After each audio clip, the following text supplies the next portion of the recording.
And before I begin, I do want to acknowledge a very small team that was instrumental in putting together what we're bringing forth to you today. So I do want to take a moment to thank Michelle Bonanno, our supervisor of Magnet and Grants Program. I want to thank Juanita Masique, our central office business director. I want to thank John Nguyen, our supervisor of research, assessment, and evaluation. And last but not least, I want to thank Tiffany Jackson, our executive director of pupil services, special education.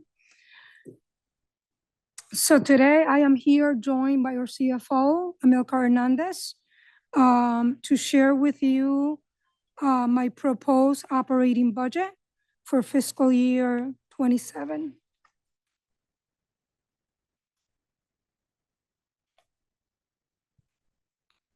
It's great to know that my technology is working. And for the public, just bear with me. We have a lot of information to go through today, and we want to take our time to continue to make sure that we're doing our due diligence in being clear about what we are presenting to you today. So as we present the fiscal year 2027 operating budget proposal, we stand at a defining moment for New Haven Public Schools. This proposal is not merely a request for funding. It is a formal testament to the resilience of our students and the efficacy of our strategic investments. As I have outlined for you, Board of Education members, in the new and improved draft budget book that I share with you tonight, our collective efforts have yielded significant gains in teaching, learning, and school culture, evidenced by steady rise in student achievement across our interim assessment measures. We are seeing remarkable progress in foundational skills among our kindergartners, particularly in literacy, language, and numeracy development. In grades 3 through 10, the data confirms that our instructional strategies are working. Over 50% of our students reach 100% of their typical growth targets in reading, while over 30% achieve a remarkable 150% growth, as evident by last year's Smarter Balance assessment results. Our students' average percentage of growth target achieved in the Smarter Balance assessment grew by 3.5 percentage points, reaching 54.7% last year in comparison to the 51.2% in the year prior. In mathematics, we have focused intently on dismantling the barriers of math anxiety to strengthening our Tier 1 instruction and targeted 2 interventions. These efforts resulted in a 2.9 percentage point increase in proficiency last year. Beyond specific subject mastery, our systemic improvements are reflected in the secondary levels rising success. We proudly reported that our graduation rate has increased by 7 percentage points from 72.5 in 23-24 to 79.5% in 24-25, a clear indicator that our support systems are steering more students towards the finish line. This is bolstered by a 6.3 increase in 9th grade on-track rates, ensuring our high schoolers build the necessary foundation for success from their very first year as freshmen. We are ensuring that all our graduates leave our halls with a concrete post-secondary plan. I want to remind you that last year, our graduates pursued diverse and ambitious paths. In higher education, 46.4% of our students enroll in 4-year colleges, and 26.1% enroll in 2-year colleges.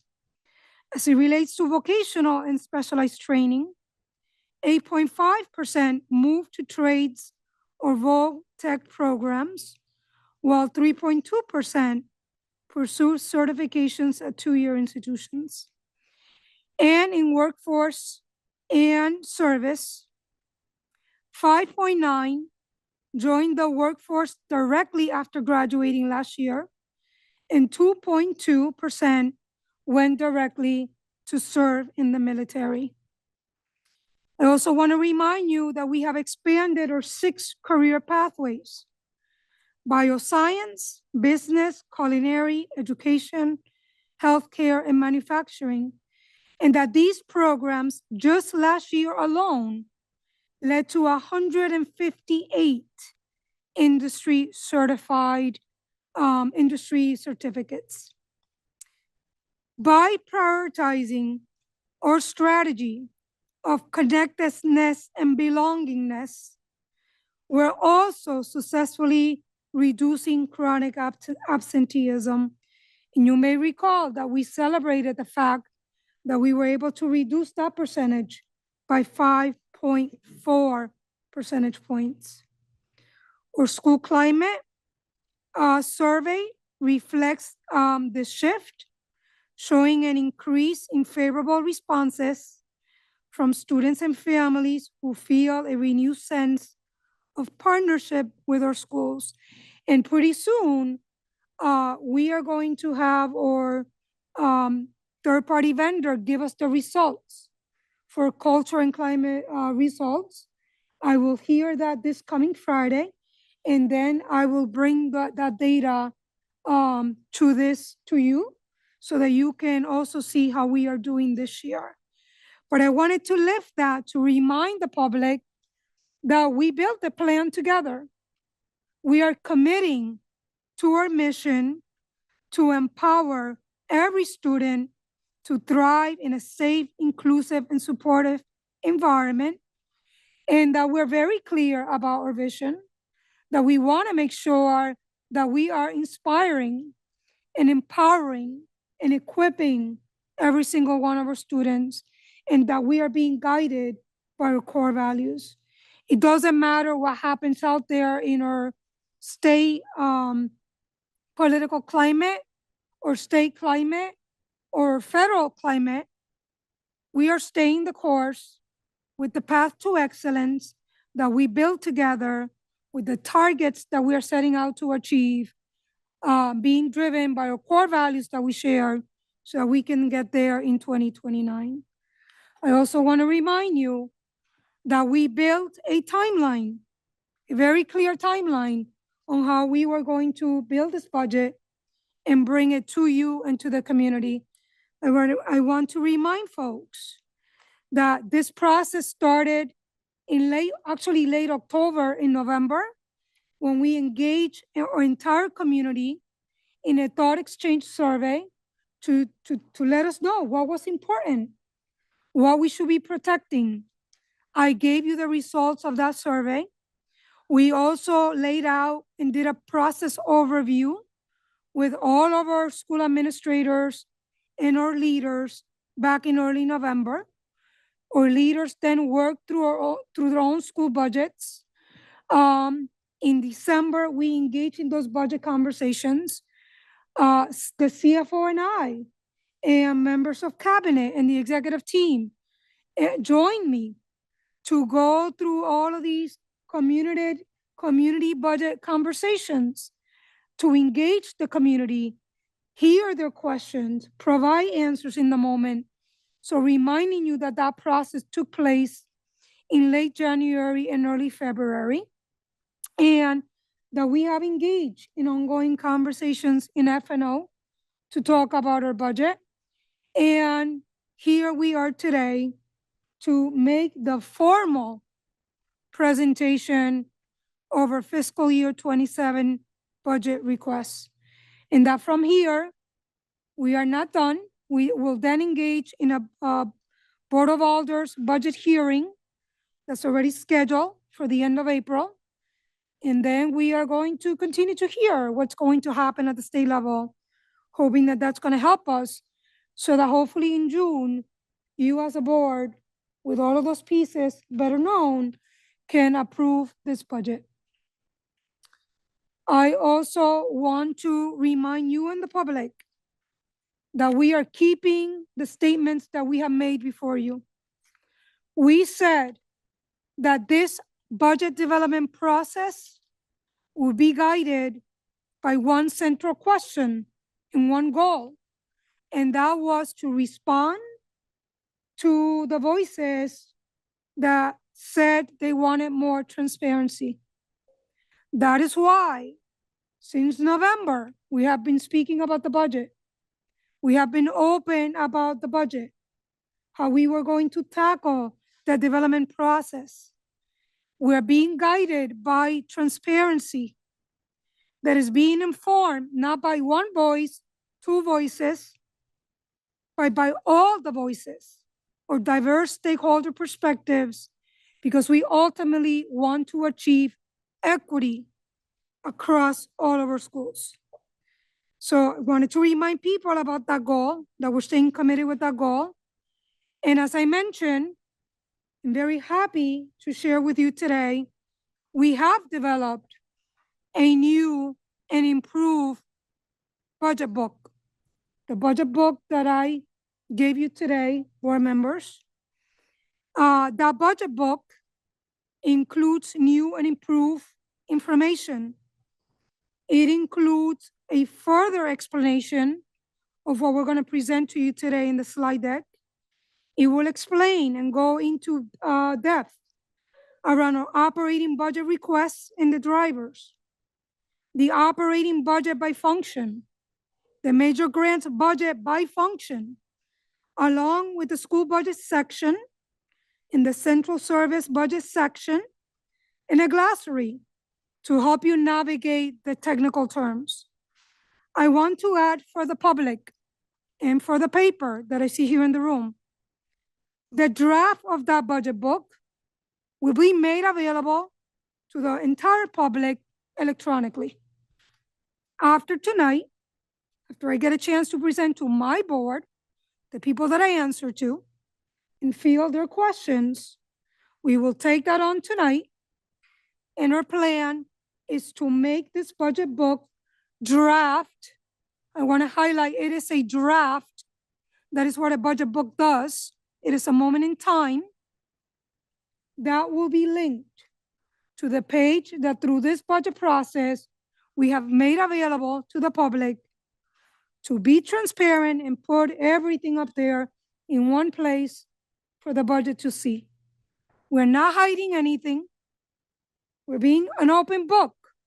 As I told you last year, I am keeping my word because as a superintendent, from the moment you hire me and the public that was part of the hiring process, I told you that I pride myself 30 years in the business by my integrity.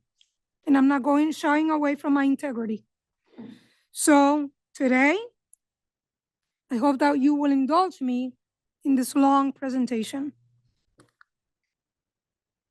Next, I want to share with you what it is that we are prioritizing in this budget.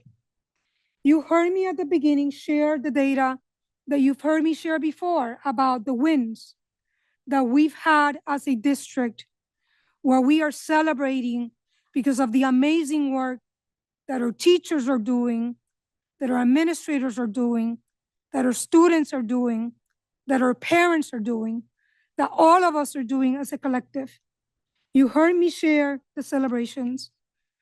To continue that upward trajectory, we must protect the investments that made all of those successes possible.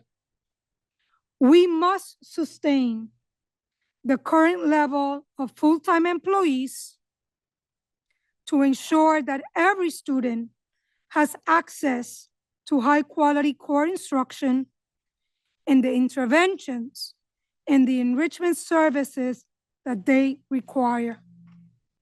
We must protect the dedicated personnel who staffs our attendance teams and support our families in overcoming barriers to education. This budget safeguards our integrated instructional models that we have created and that we continue to define and deepen and expand to support our special education students and our multilingual learners, protecting the arts, protecting athletics, and protecting the professional learning opportunities that keep our educators at the forefront of the field. For too long, for way too long, this district has been asked to do more with less. We continue to do it because that's who we are as the New Haven Public Schools. That is the pedigree of our teachers, our educators, our parents, and our students. But I want to remind you again and say it again. This district has been asked to do more with less. Today, we ask for the resources necessary to do what is right. And on behalf of the students of the New Haven Public Schools who deserve an education that is both high quality and stable, I urge you to support the fiscal year 27 budget. And with that, I am now going to turn it over to my CFO to unpack for us the budget key drivers behind the requests that we are making before you tonight.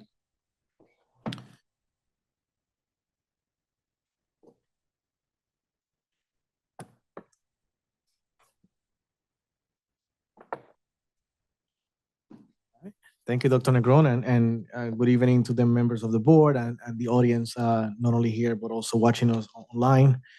So yes, as Dr. Negron mentioned, it's a quite a long presentation. We'll make it as easily digestible as possible, and I'll go as quick as I can, but not too quick that then you won't be able to capture the information. So bear with me for the next 125 slides. I'm just kidding, just kidding, just kidding. Just kidding. I only got like 21 more slides or so.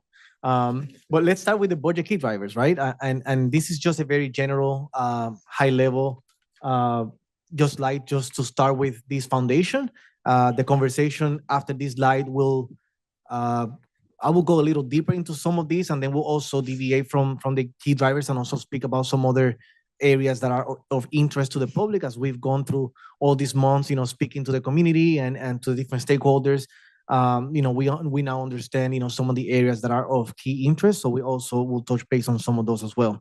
So I'm supposed to be going through this slide and reading what you can see already. I will just speak to some of those, and then we'll just keep moving. And then at the end, we'll have some opportunities for some questions. So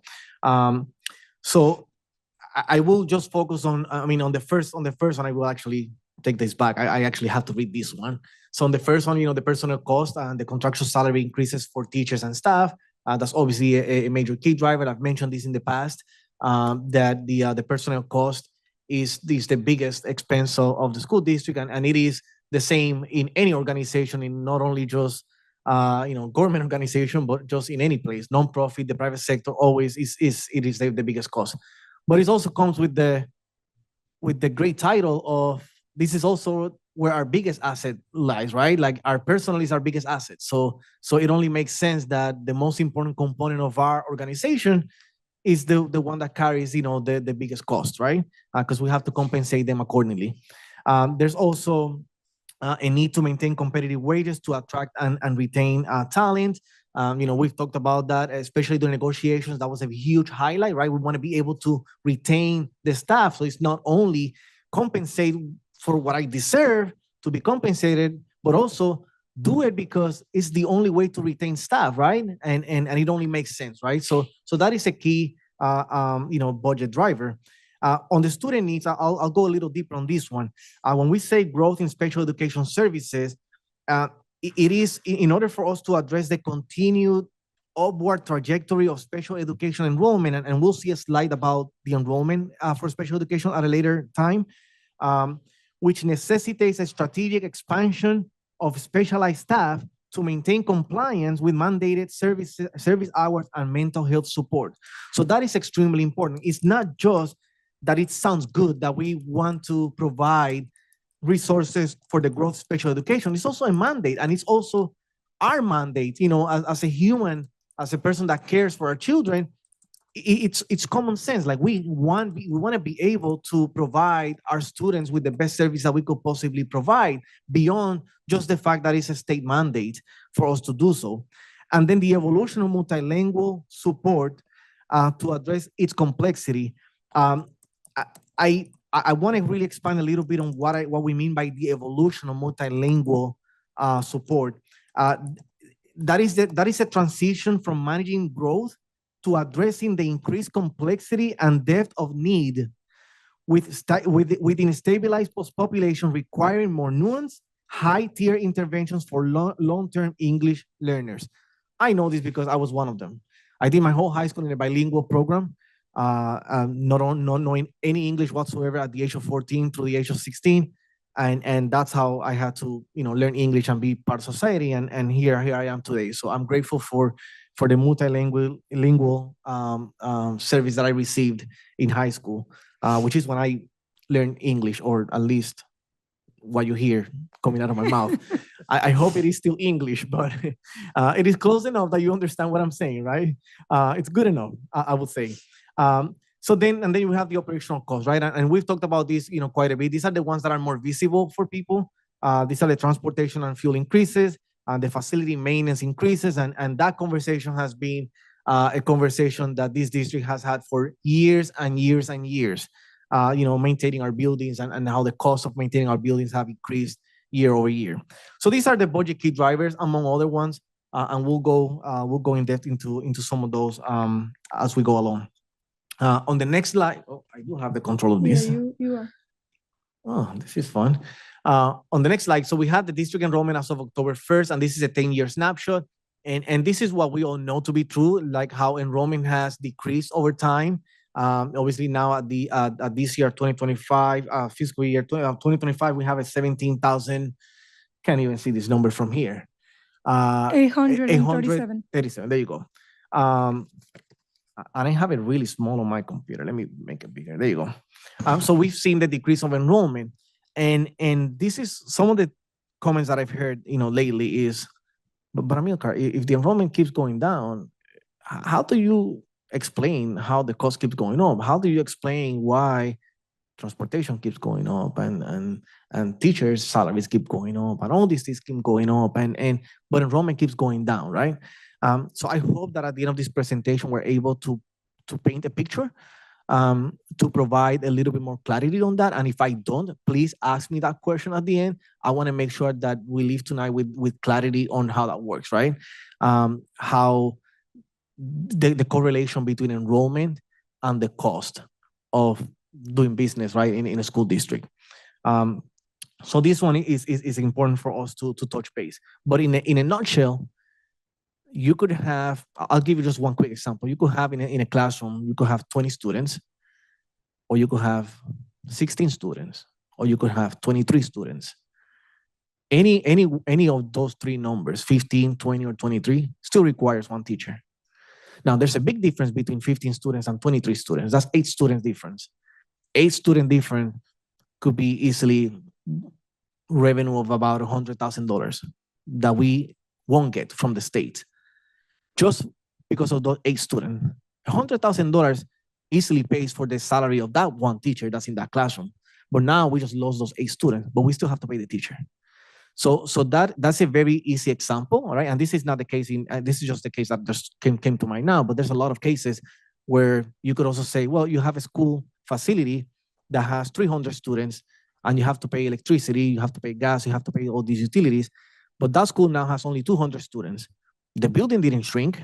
The building is still the same size. You still have to heat the whole entire building. You still have electricity in the entire building, but you have 100 students less. So all these things there's a correlation between enrollment and cost, and there is also a no correlation in between enrollment and cost. And this is one example of how that correlation doesn't quite align. You could have less students, but the cost keeps either stay the same or keeps going up based on inflation, which is another conversation, right? The inflation is also another component that's important for us to keep in mind when we're talking about cost, even when enrollment goes down. But we'll touch base on these as we go along. There's a lot of slides, and I don't want to get ahead of myself.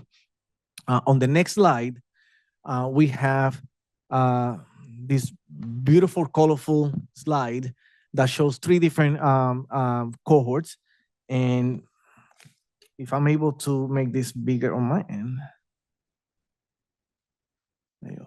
So we have first the eligible for free or reduced price meals. That will be the first section on the left side. Then on the middle, we have the English language learners. And then at the end, we have students with disabilities. So this is the enrollment for these three cohorts. Now, I do want to point out the multilingual learners cohort, which is the one in the middle. This is the first year, for the first time, that we have a decline in this particular population, and that's to be expected given the political climate that we live right now. While the population of multilingual learners has stabilized for the first time this year, the complexity of student needs continues to escalate. We're seeing a sustained significant rise in students requiring special education services, and that will be on the right section, although the bars, they kind of almost looks the same by naked eye. I want you to take a look at the last two between the green and the yellow. There's a 101 student difference there, if I'm not mistaken. I can't see the numbers well, but I do know that it's supposed to be 101 student difference. Alongside a high baseline of multilingual learners, to meet these compounding requirements, we must provide a proportional increase in specialized intervention staff and mandated mental health support. I won't get too deep into the special education enrollment and the needs because I do have like about 4 or 5 slides dedicated to special education. So we can have a deeper conversation about that component. But I did wanted to note that these are specialized cohorts of students that require more targeted efforts and a more sustained, it's a little bit more complex, the type of education and support that they require, which increase the cost of our services. On the next slide, there you go. Now we have that special education component that I just told you, the next 4 or 5 slides. So this is student with disabilities enrollment. This one, a little bit more clear, shows that 101 students different. So I will give you like a little overview of what this chart says. So between 21 and 22, there's an increase of 24 students. Between 22 and 23, there's an increase of 34 students. Between 23 and 24, there's an increase of 57 students. And then lastly, between 24 and 25, there's an increase of 101 students. So I will kind of put those numbers next to each other, 24, 34, 57, 101. Do you see the trend there? For the last 4 years, the addition of special education service students has increased. In fact, this last year, the increase was almost doubled. So I was thinking, okay, maybe the increase is every year, we add the same number of students plus 10 or 15 more. But then this last year was the same number of students plus another 44 students, so it kind of almost doubled. And it would be responsible of me to not see this trend and not prepare our district for potential increases in special education, given what we're seeing lately. And we have heard in another meeting, our executive director of people services and special education talked about how we get these students not only before October 1st, but even beyond October 1st, which is, an issue in itself, right? We get these numbers of students that come with IEPs from other school districts or other towns or other areas, and it's a cost that we are not accounted for in the budget that we still have to provide services for. One child could cost anywhere between $80,000 to $250,000. This is in the special education services. anywhere between $80,000 to $250,000, depending on the services needed, depending on what the IEP mandates for us to provide. We have right now 43 specialized classrooms, one new each year since 2015. So since 2015, we've added one new every single year. We currently have 290 students enrolled in New Haven Public Schools operated specialized classrooms. So we have the data, we have the numbers, we're seeing the trend, and we also understand what the cost is to service these populations. So we have to be cognizant of this and prepare a budget that not only meet the demands of this fiscal reality, but more importantly, that provides a quality service to our children.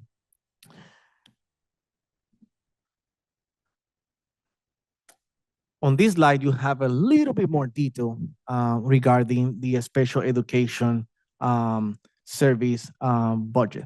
Now, this is the operating budget. This is only general fund budget. And I say this because on the next few slides, you're going to see some examples of how a special education is so complex that the general fund alone is not even near enough. And as you see on the screen, we're talking about almost $72 million just from the general fund for special education services. $72 million is about 33% of our entire general fund budget. And that's not even enough. And because of that, on the next few slides, you're going to see a little bit more information about what it is that we have to do as a district to make sure that our students receive the services they need beyond what we can support with our general fund.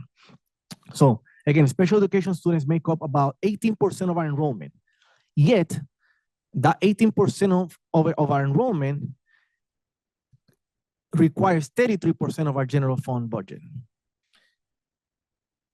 A special education outplacement tuition has written $6.3 million over the last 5 years. $6.3 million over the last 5 years. That's just the outplacement tuition.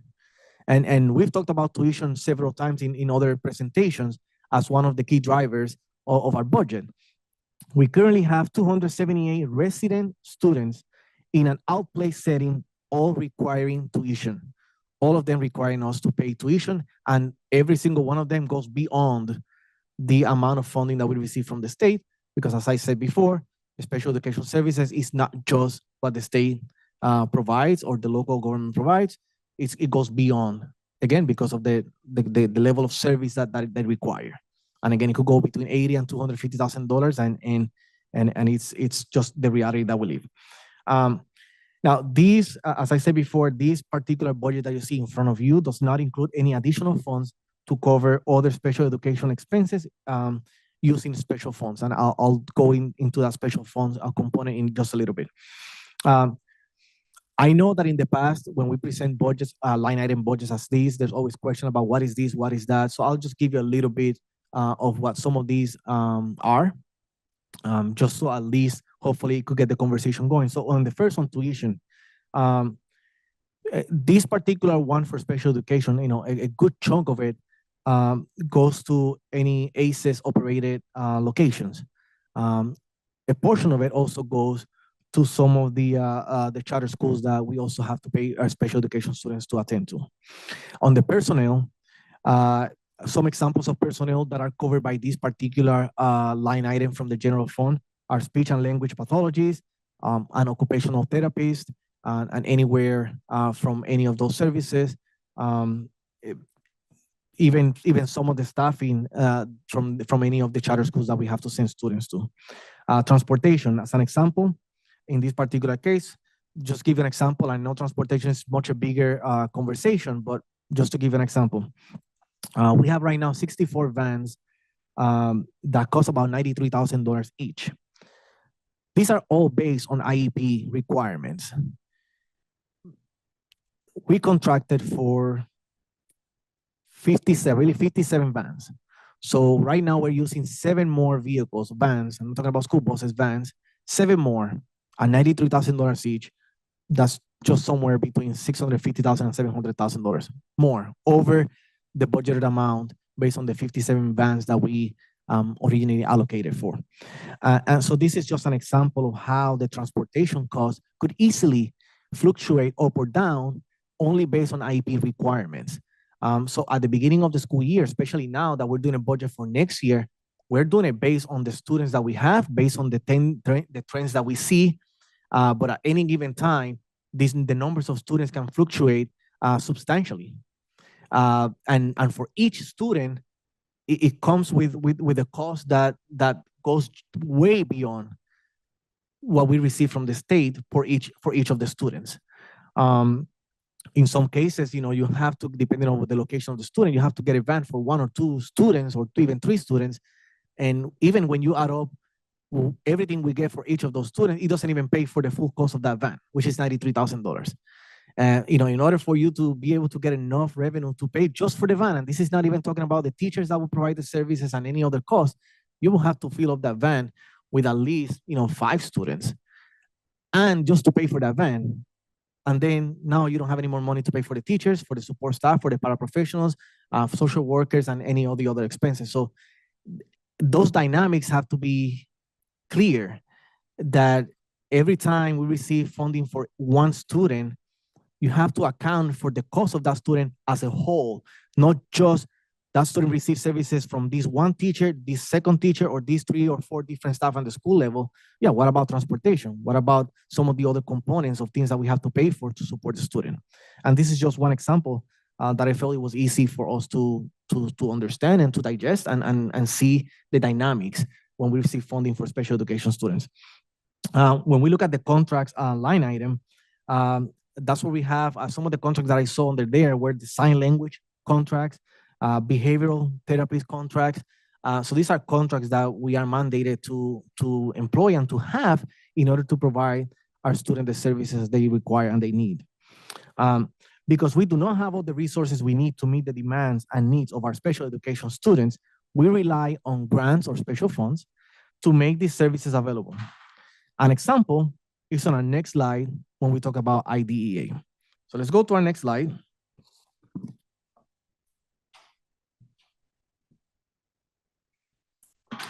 IDEA grant expenditure. So I selected 2 different special education grants that I felt were easy to explain the dynamics between the general fund and the special funds, and to show how much sometimes we have to rely on grants in order for us to provide the basic services of our students. Let me first define what IDEA means. This is the Individuals with Disabilities Education Act. So this is a grant. It provides federal funding to the state for special education and early intervention services for children with disabilities, ages 3 through to 21. So that's what this is.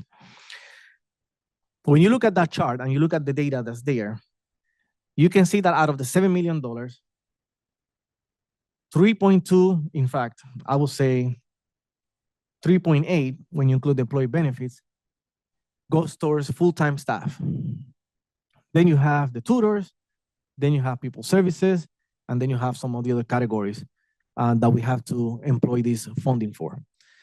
Now, you saw the budget for special education at a previous slide for the $71 million, almost 72. And 33% of our general fund, and anyone can say, well, that's a lot of money for special education. And I will say, not nearly enough, because we have to rely on these grants in order for us to really provide these services. And even then, we need more because our students deserve more. So IDEA is one example of how we break down the cost of this grant. Now, I have heard some folks talk about, we don't know what you do with education, special education funding. We don't know if you're using it to buy pencils for special education students, or you're using it for this or for that, and they make this very blanket general statement, and it's really hard, right, to answer that question, because you're like, well, I don't know that I know how much one pencil costs in a school district that buys hundreds of thousands of pencils every year. But I will tell you this, every single time we use any special education funding, it's coded as a special education expense. And we could tell you exactly what we purchased with that special education funding.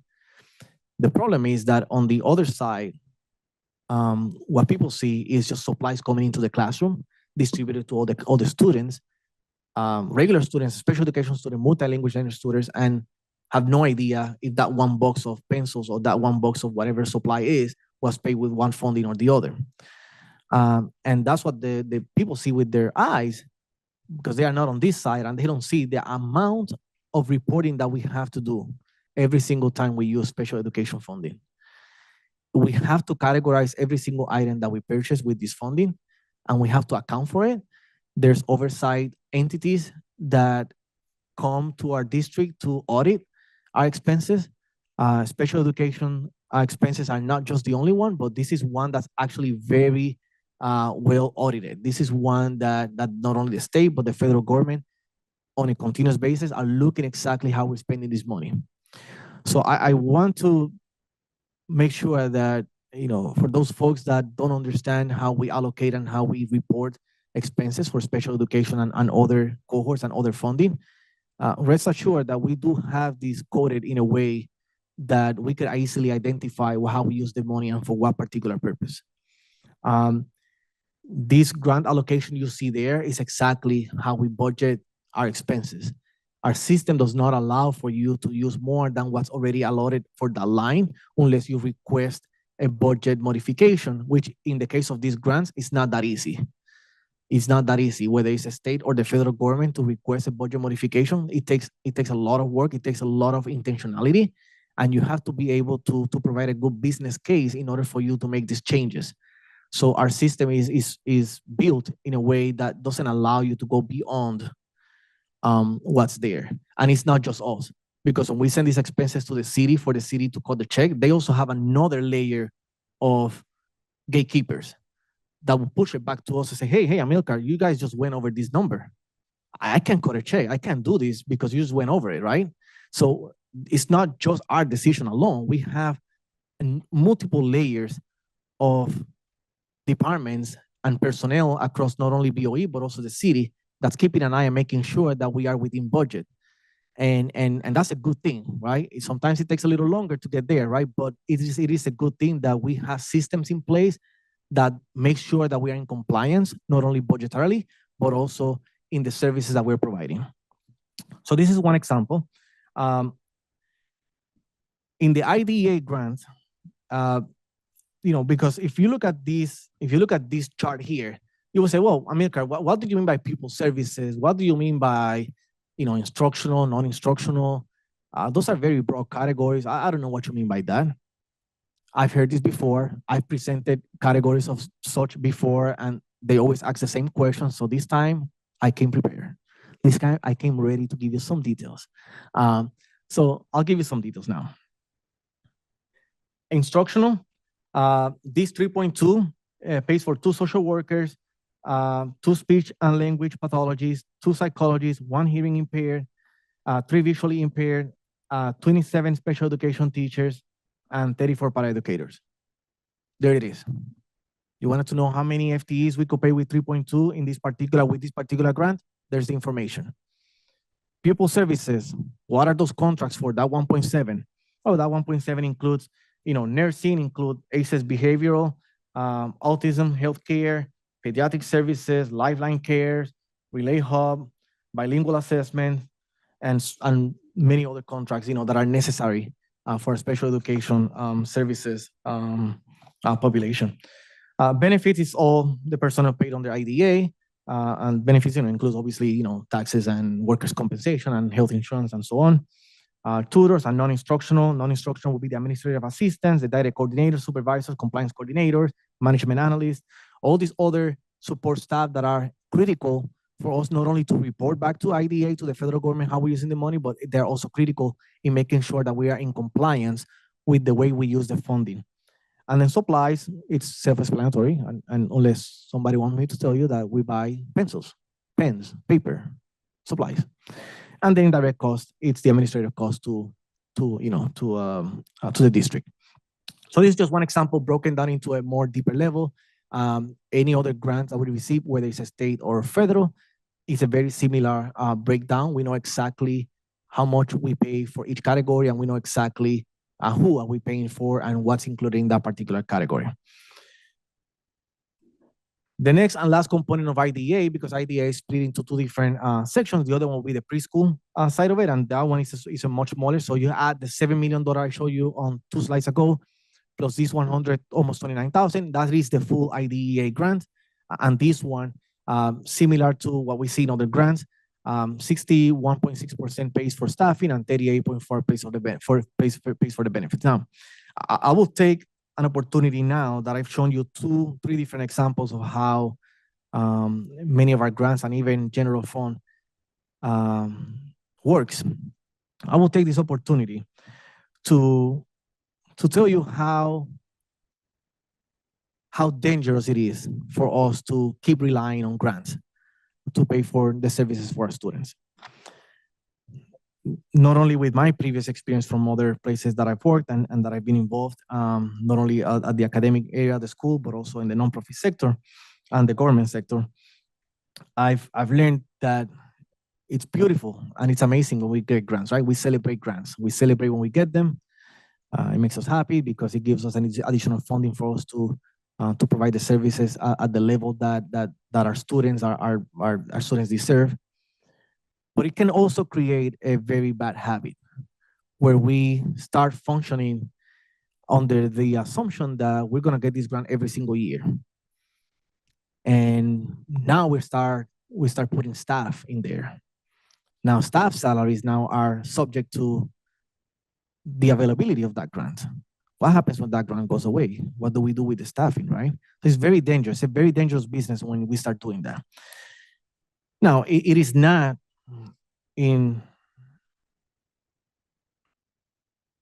is not with bad intentions that we actually end up doing this, of putting staff in grants. It's only because we don't have enough in the general fund for us to sustain our staffing. So we have to move them to grants and use those special funds and grants to pay for our staff. Oftentimes when we apply for these grants, we do tell the funder that we're going to use it to pay for this staff, right? Because we need these staff to provide the services that are mandated or that are part of the mission and vision of our superintendent.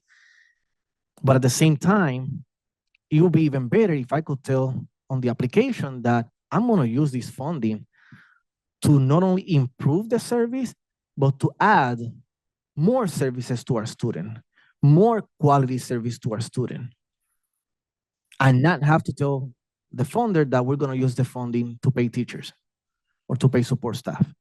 I want teachers and support staff to rest assured that the general fund has them covered. That's not going away. And I want to use the grants to improve, to expand the quality service that we provide to our children.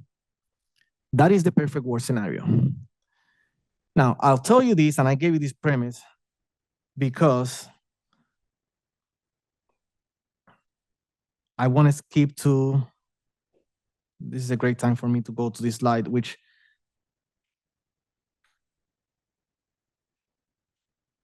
I'm going to skip now to slide 25, if you're following on the, because I think it's important for me now to show this. On slide 25, we have the major grants revenue and FTE count. I just mentioned to you the importance of us thinking strategically long-term for sustainability purposes. How do we bring our FTEs back to our general fund and start using grants in a more efficient way to improve the quality service to our students? This is a snapshot of how many of our FTEs are right now in our entire district rely on grants. 899 FTEs rely on grants. That's, if I'm not mistaken, that's about 34% of our FTEs rely on grants. That's 34% of our FTEs rely on grants. There is no guarantees that any of these grants will come back or will increase.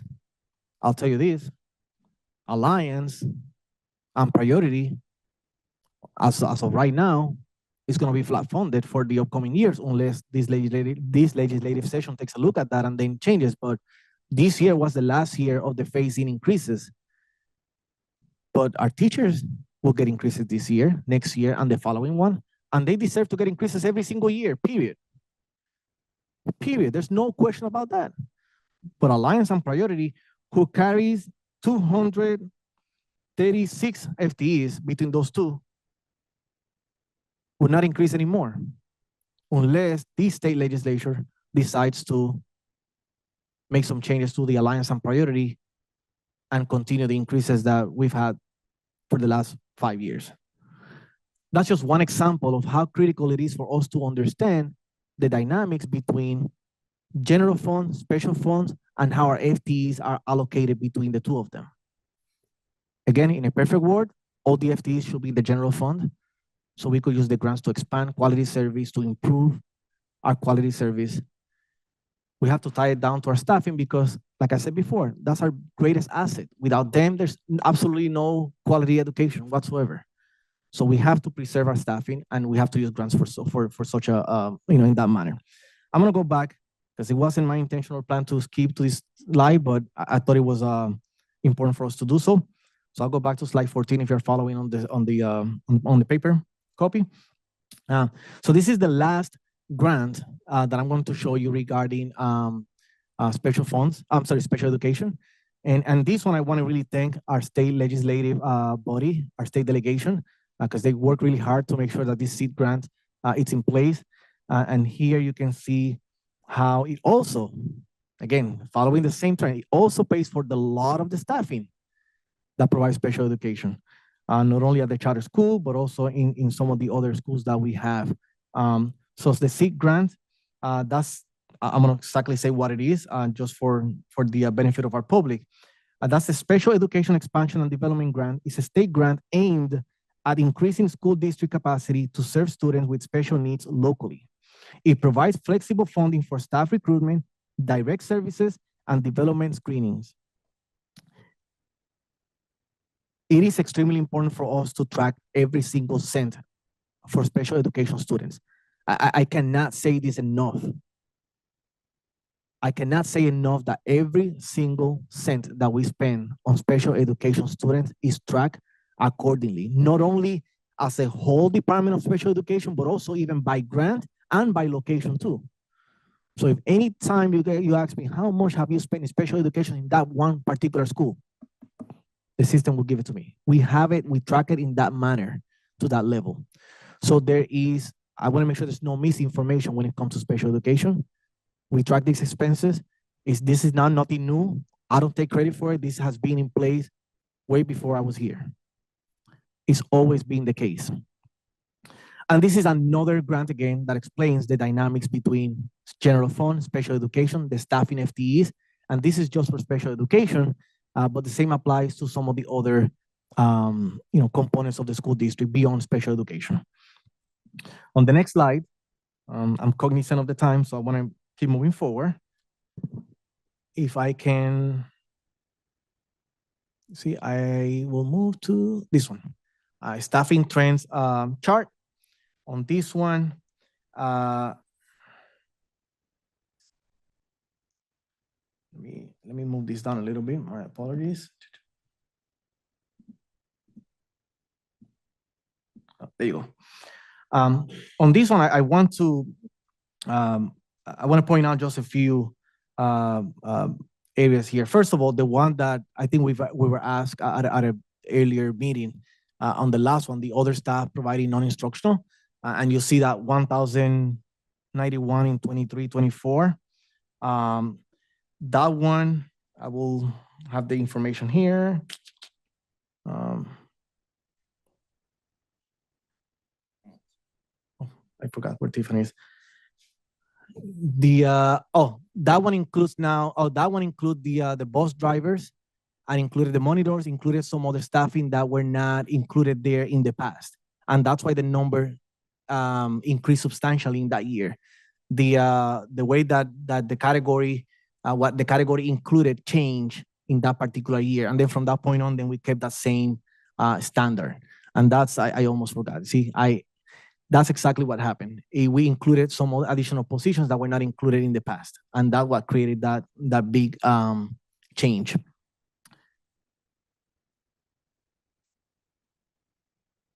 The line of paraeducators, I also want to mention, because that one also has a huge increase between last year and this year. The paraeducators are inclusive of multiple support positions, including the traditional classroom paraeducator, a special education paraeducator, teachers for our Head Start classrooms, student retention specialists, etc. So that line, it's just beyond just the paraeducator that we think about. So I want to make sure that we understand that so we can see why we have such an increase between the 482 and the 575 between one year and the other. As we keep reclassifying and moving the line items, then we are adjusting the numbers accordingly. So this is a staffing trend, and this is important information for us to understand not only where we are today, but also speaks to where we need to be in the future. At another slide, I will speak a little bit more about the staffing guidelines, and I think that there's a correlation between what we're seeing here, the staffing guidelines, and what it is that we need to do to achieve that goal. I'll get to that slide at a later time, but then just connect it back to this one, as you see the opportunity to do so.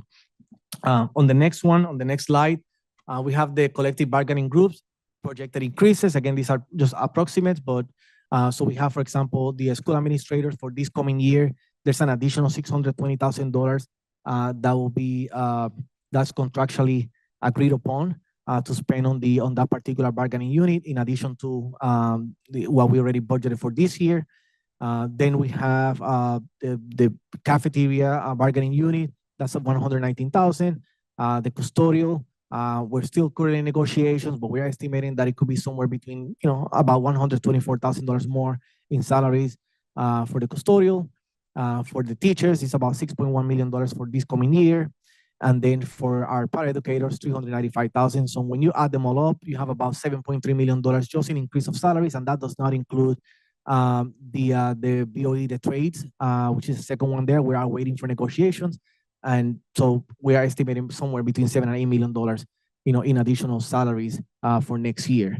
And that's just, again, keeping status quo, keeping the same staffing, the same number, just contractual increases. On the next one, we have the transportation cost, the history cost.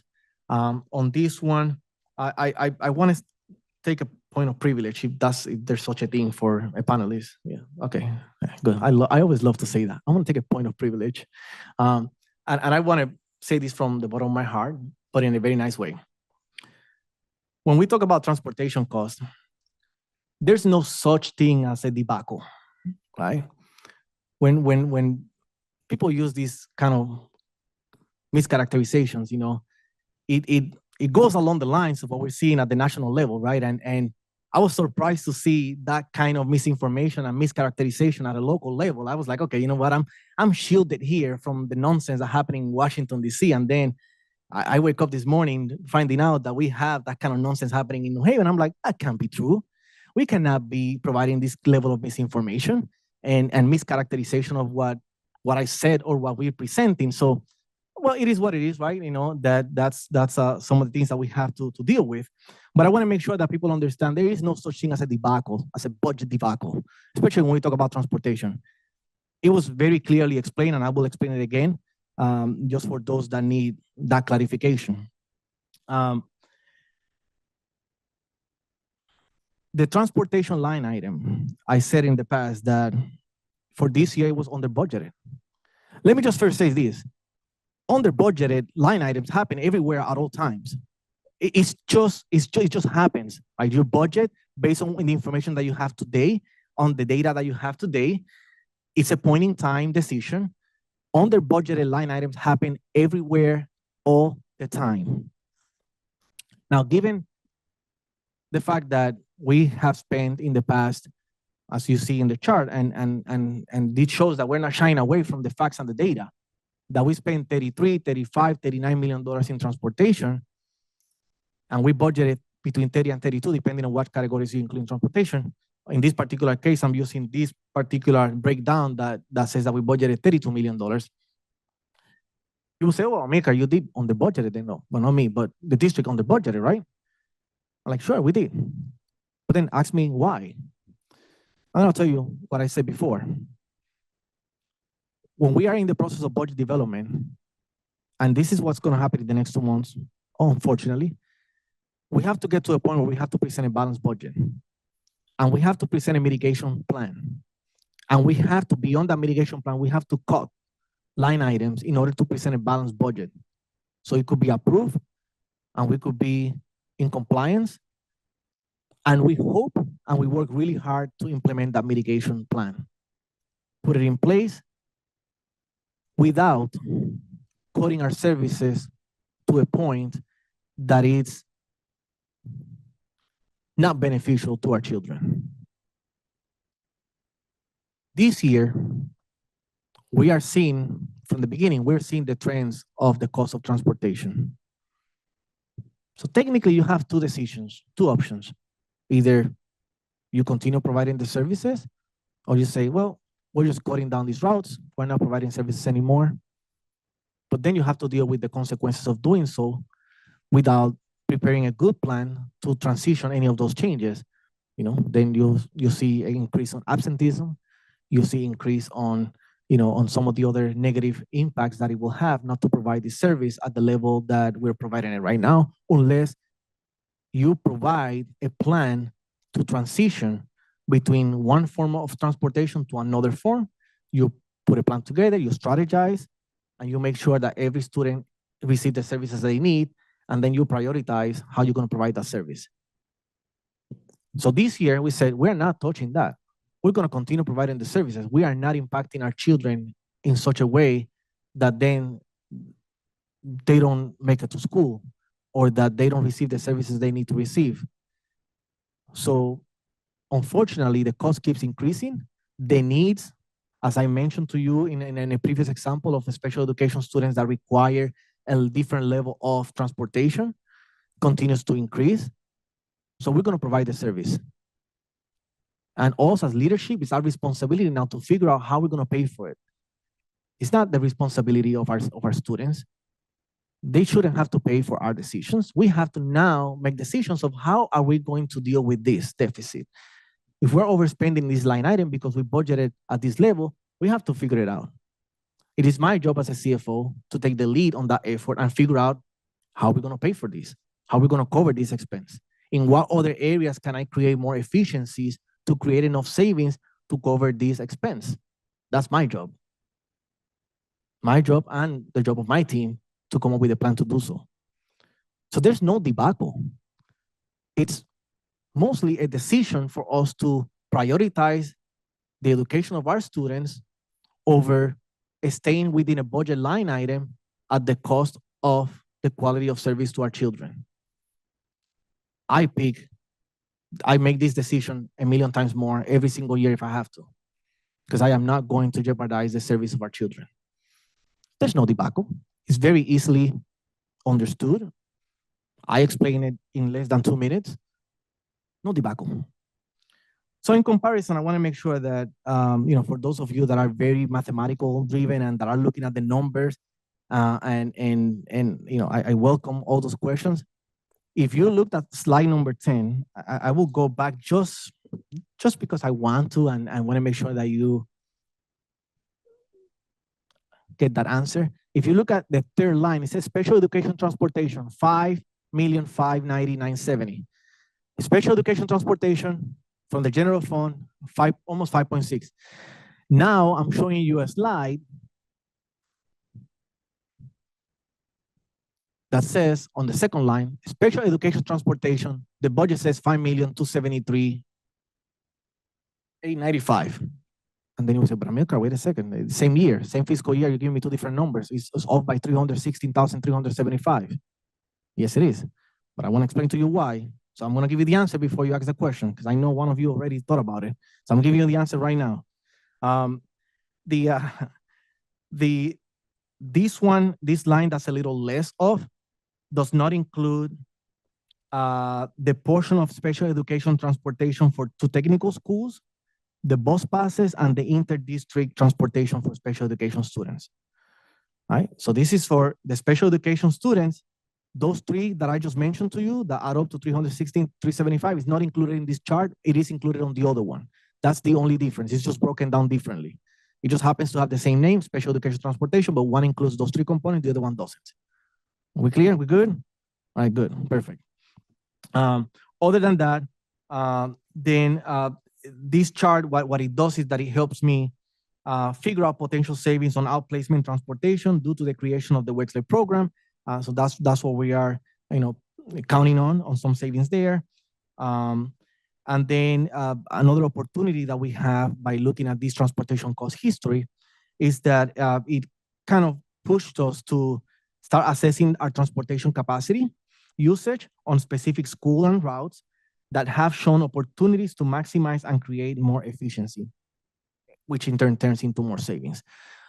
So what we're doing with this is not only being transparent, but also it's a tool for us to get to work, right? When we see a trend that says 33, 35, 39, and then this year we could probably hit about 39 or 40 again, somewhere close to the same as last year with our projections.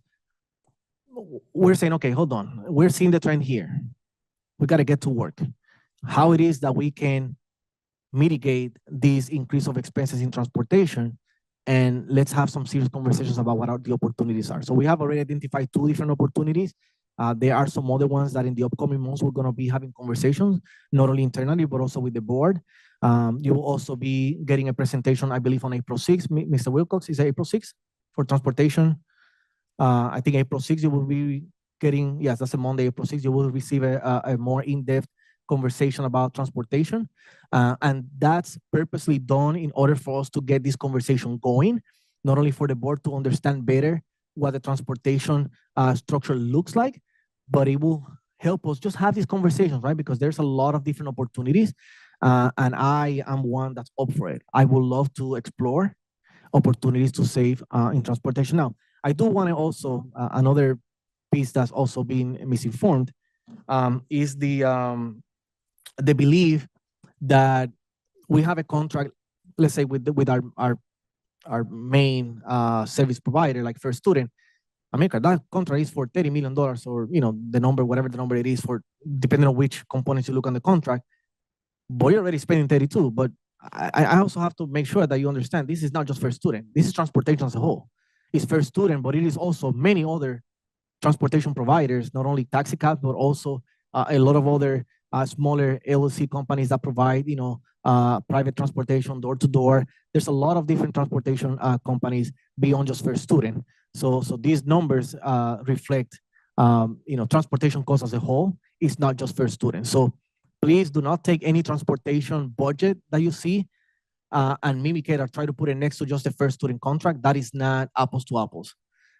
If you want to know exactly how much we spend in First Student, that's a different conversation. But my job right now is to provide you with the full entire budget of transportation. All right. Next one. I don't know how I'm doing on time, but I want to make sure we get this done as quick as possible. The next one will be the school-based allocation model. This is the one that speaks, about the equity-driven resource allocation, the targeted support for closing gaps. I've talked to you about the idea of allocating a little bit more funding for special education students and multi-language learner students. The calculation came out to be that we allocated an additional $24 for multi-language learner students and an additional $34 for students with disabilities. My hope is to keep increasing that allocation year after year. We understand that this is just the beginning. This is just us, not just testing the waters, but also trying to use a limited funding, general funding, to give a little bit more to areas of our services that require a little bit more complex, support. So this is just the beginning. And one of the reasons that I want to make sure that we all know what that number is because I want you next year to say, Amilcar, last year you gave 24 additional. Can you make it 30? Can you make it 35, right? Push me to make it more because that is my goal. And I expect our board to support me in that goal to keep providing more funding to a population that requires more funding because of the complexities of the services that they require. So we allocated $200,000 just for this particular effort, just to start with. I wanted to allocate more than that, and we'll see how the budget goes in the upcoming months. And if that's something that we can, change, we will do so. But there are many areas that we have already identified as also priorities. So we'll have to, have those conversations. On the next slide, we have the famous staffing guidelines. I presented this in our budget workshop, and I spoke a little bit about it. We've updated some of the information here. But as a reminder, for those of you that don't remember exactly what this chart meant, back in fiscal year 22-23, you adopted the staffing guidelines to define the level of staffing necessary in our schools by category. We're not there yet. I don't see anyone here surprised, which is good. You're not surprised because we're not there yet. But it is not something that we're going to stop bringing up because it is still our goal to comply with your mandate. So in order to get there, we will still need another $26.8 million. So this is in addition to the request that we are presenting today. So none of the numbers that you will see in towards the end of the presentation, which is where I'm going to talk about the full budget, include this amount. Dr. Negron? I just want to add that we also linked, if you click on the staffing guidelines, it takes you to the document that was adopted in 22-23, just as a reference. Right. So it is our goal, and we will continue to bring it up because it is what our children deserve, and that's our goal, to achieve that goal. That didn't sound right. That is our goal, to achieve that goal. So on the next one, the next slide, historical budget request. We've seen this one before. Sadly, it's one of my favorite ones, but it is because one that when it was presented to me, it really told me the story, because this is from way before my time, and it really kind of helped me understand, how we're doing. And I will say that even though it still shows a huge gap every year, we continue to see the commitment of our local elected officials by every year adding, whether it's $8 million or $5 million, and hopefully 5 more this year. And if I keep saying it out loud, maybe it turns into 10, and we'll see. The more I say it, I hope that it just keeps multiplying. I don't know if that's how it works, but the more I say it, hopefully it keeps multiplying. But it is the commitment of our local officials, to continue supporting our school system. So we're seeing some progress. The problem here, and the reason why this chart is important, is because it's not enough. And it's not enough, and we've heard this conversation many times, because the state is not doing their part to also keep up with not only inflation, but also the increase of cost, and to support our teachers, to support our school staff that deserve not only the increases that they are getting, but more than that. I don't think that there is a level of agreement that we could make with any bargaining unit for their salary increases that will do justice to the work that they do. I've always said that teachers should be getting paid like lawyers and doctors, and that is the reality, right? And unfortunately, our funding doesn't allow for us to get that far. But the state knows that's my thinking, and I'm sure that a lot of you share that same thought. So it is something that I'm hoping that our state delegation keeps pushing for. We've been in many conversations with them, and they are very committed to the conversation. And we're seeing some progress. We're seeing some conversations. So in the upcoming months, we will learn a little bit more about how far we're going to move on that line, on that area. But this historical chart, tells you what our request was, what the approved budget was, and what the gap is. And it's important for me to share this because once I disclose the budget request, I want you to see it from the perspective of, we're not doing anything different than any other year. This is a problem that continues to happen year after year. Any request that we make is substantiated by actual cost. And in our case, in our particular case, it's status quo. We're asking for us to keep us at status quo. I will explain that a little bit more, because status quo doesn't do justice to my request, to our request. So I'll explain that when we get to that slide. But this historical data is important for us to understand where we've been and where we continue to be if we don't do something extraordinary, if we don't actually get what our children deserve to receive for their education. Our next slide just is kind of like a byproduct of the previous one. I just gave you the general fund expenditures for each of the last 3 and this year the projected, and you could see the trend. It's kind of like almost like a straight line. I was surprised to see that straight line like that. It's just by pure coincidence. It just came out to be 195, 203, 213, and then we're projecting about 222 for this year. So our general fund expenditures keeps growing up at a pace that we cannot keep up with.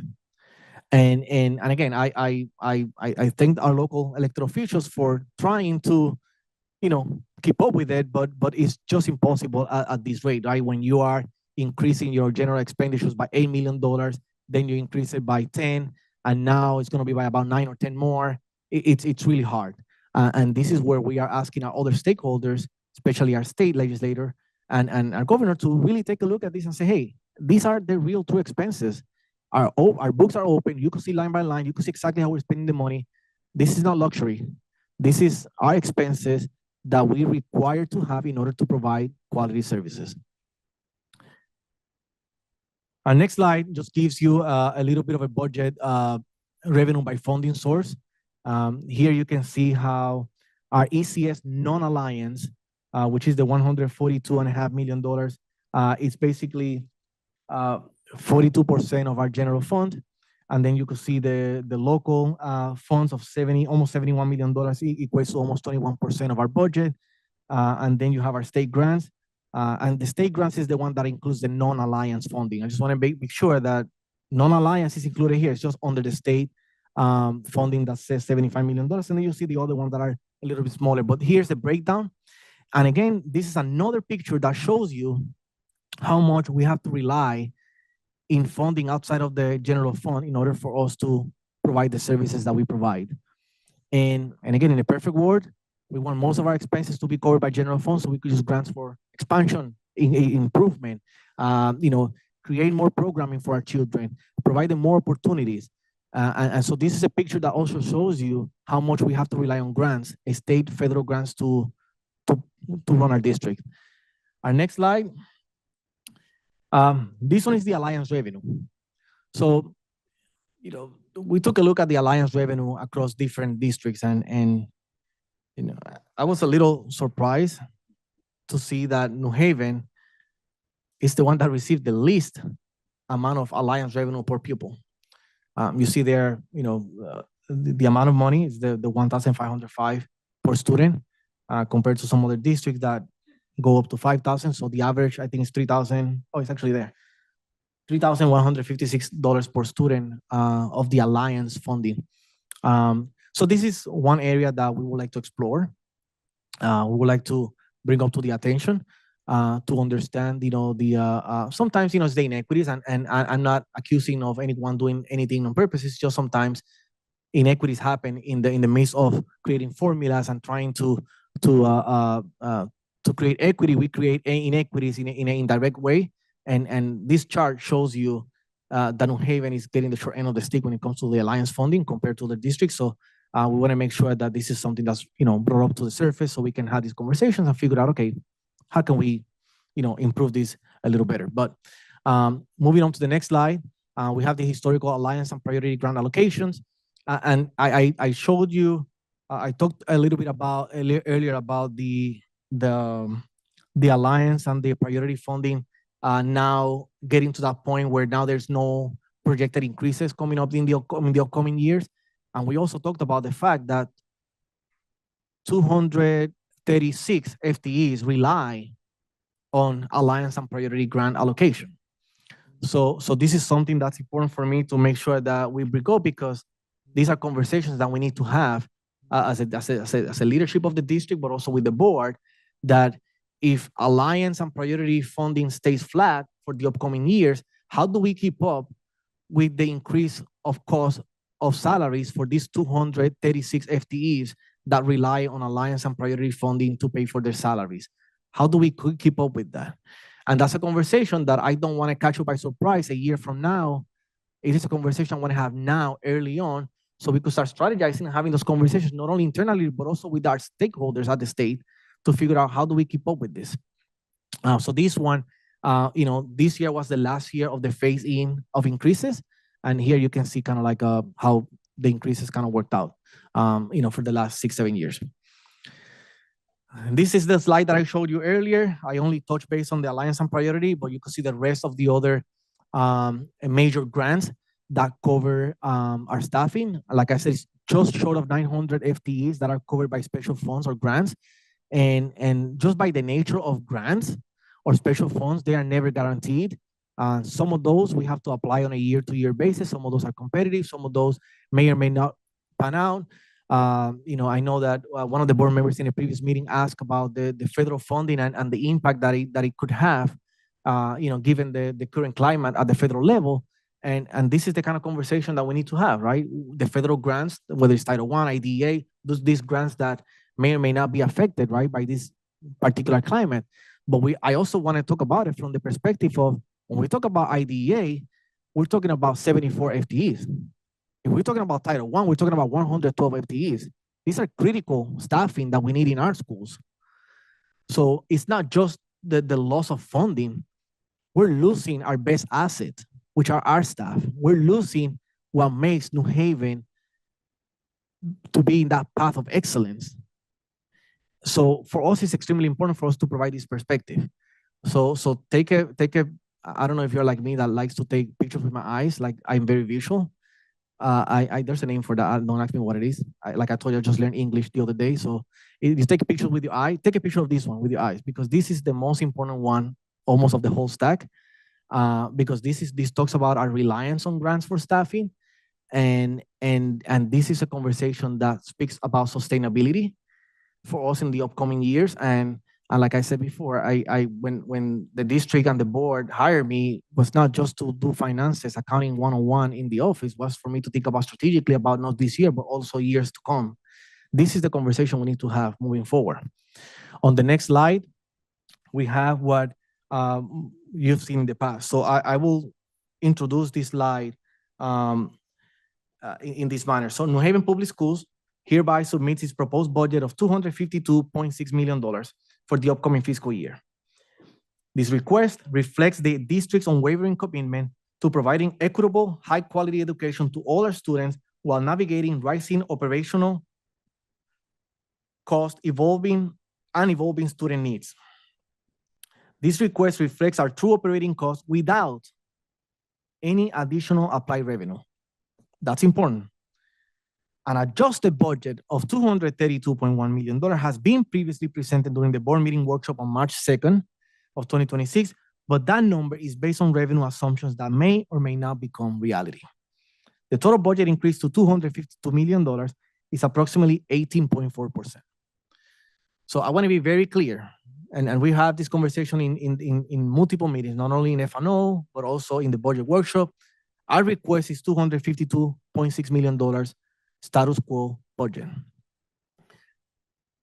The community, and this is one of the benefits of the community forums that we did, all 6 of them.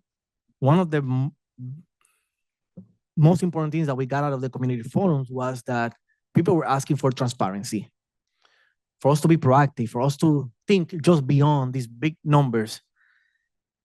So the leadership, we sat down and we said, okay, 252.6 is exactly what we need to keep status quo. That will cover the increases that I showed you for the bargaining units. That includes every other cost that's recent. It also catches up from all the other deficits that we've had in the past, because I think it's important for people to understand that I don't need just the increase, the new expenses. I also need to cover the deficits that we keep having every year after year. So when I present a budget to you, it covers the deficits that we've had and also the new expenses that are upcoming. So 252 will do just that. But because people wanted to hear transparency, I said, okay, I know that oftentimes we have opportunities with some special funds to leverage some special funds to cover some of the staffing costs and some of the other expenses. So we looked at the special funds, and based on the parameters of the grants and the applications and what we were mandated to use those fundings for, we're able to then leverage some of that funding to cover some of the general cost. So we're asking for 252. We know we could use just short of $20 million to leverage those expenses. That will take us down to $232 million. $232 million will be still an increase of, again, I don't have the slide here in front of me. What is it? It will be an increase of $18.9 million, I believe the number is, compared to, oh wait, I'm sorry. Yeah, 18.9. I see the number now. $18.9 million compared to the budget of this year.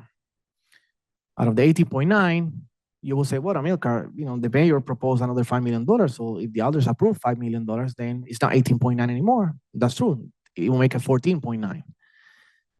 But this is what we're doing when we only think about the $232 million. We're kicking the can down again.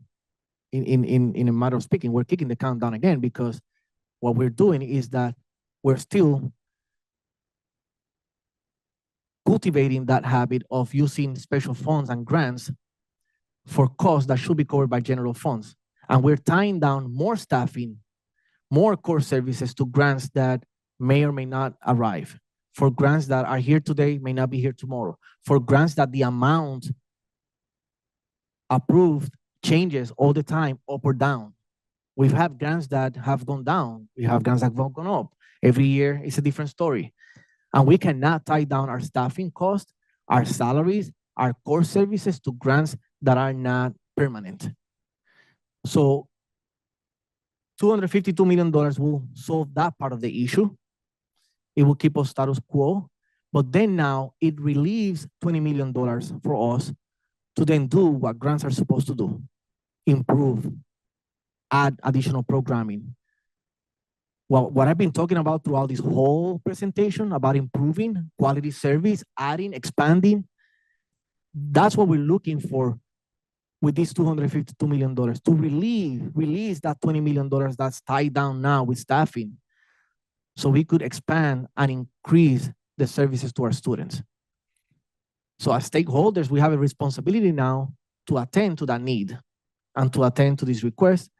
And I hope that that moving forward, you accept this request and that we find ways to fulfill this request on behalf of our children. I'll stop there.